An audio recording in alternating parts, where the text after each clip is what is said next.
চোর না, চোর যদি নাই হবি মানে ফরাদ যদি চোর যদি না হবি, কিন্তু ফরাদ ছিল, ফরাদের ভাই ছিল আরো 2টা ভাই, আপন ভাই। আর ফরাদ যখন এই টাকাটা মিট হয় তখন ওই ফরাদের যে ভাই দোকানদার থেকে মিটেছে, তাহলে আপন ভাই থেকে মিটিল কেন?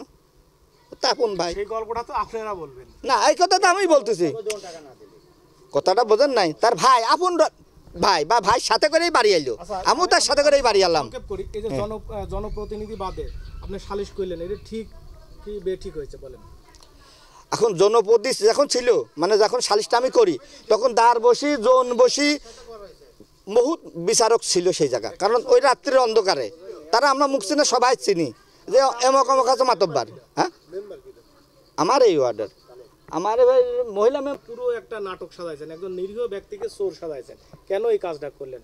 সালিশ করার ইখতিয়ার কি আপনাকে প্রশাসন দিয়েছে কিনা, বা ইউনিয়ন প্রশাসন আপনাকে সালিশ করার ইখতিয়ার দিয়েছে কিনা?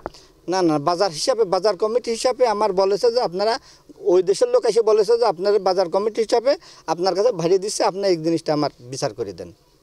সেই হিসাবে বসে এটা মিল করে দেওয়া হয়েছে। কয়টার সময়? তা ধরেন রাত 2টা আড়াইটা বাজে গেছে। রাত 2টো 2:30 সময় কি সালিশ করার কোনো ইখতিয়ার আছে? এখন এখতিয়ার নাই, কিন্তু এখন এটা বসে কাজ বাজ হতে হতে হতে হতে এরকম হয়ে গেছে, রাতে হয়ে গেছে। ফুয়াদ নিজেই বলছে যে আমি চুরি করিনি, আমাকে চোর সাজাইতে সভাপতি। এলাকার জনপ্রতিনিধিকে জানানো, ফরাদ যদি চোর না হয় তাহলে চোরের ডোনেশন দিল কেন? এর আগের বারও দিয়ে আইলে, এই 15 দিন আগে 10,000 টাকা কি জন্য দিল? এই চোরে এই চুরিতেও ডোনেশন এখনো দেয়নি। এই চুরিতে দিইনি, সামনে চুরিতে তো দিয়ে আছে। সেটা আরেক এই সাগরই দেশে, এই সাগরই তো দেশে সেই মালের দরুনি ইনেতপুর বাজারে যা 10,000 টাকা জরিমানা দিয়ে আসলো, এই ফরাদে তো দিয়ে আছে। ফরাদের নিষেধ করেছে মেম্বার, ওই গবরার মানে ভবানীপুরের মেম্বার, যে ফরাদ তুই এই কাজটা করিস নি, তুই ব্যবসা করিস কর, কিন্তু তুই এই হচ্ছে চুরির কাজের ভিতরে থাকিস নি। তখন কয়েছে ভাই আমি ভালো হয়ে গেছি। আবারও তো সেই সাগরের তুলে নিয়ে আসে, আর সাজানে নাটক হোক আর পাতায়নে নাটক হোক, ওইটা তো আমরা ওই দেশে যা দেখিনি। যখন এনে এসে বলতেছে এই দুজনের হাতে মাল দিছে, তখন আছে বিচার হয়েছে। সালিশ করার সময় কি কোনো জনপ্রতিনিধি উপস্থিত ছিল কিনা? গ্রামের কোনো মেম্বার টেম্বার, ইউনিয়ন প্রশাসন?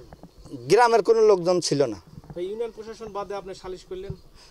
সালিশ করলে আশেপাশে বাজারের যে লোকজন ছিল, বাড়ির আশেপাশে বা দার বসি জন বসি, তারপরে আপনার আমার বসি গ্রামের লোক, এরকম সবাই মিলে বসে এটা মিল করে দেওয়া হয়েছে। না, চকিদার ছিল না, চকিদার না, ও বাজারের আমার দোকানদার। আচ্ছা, আপনি যে সালিশ করলেন, সালিশনামায় সই স্বাক্ষর নিলেন, সেটা বাদী পক্ষকে দিলেন না, আসলে এটা কেন দিলেন না? ওনারা আপনার কাছে কিসের বলে আসবে?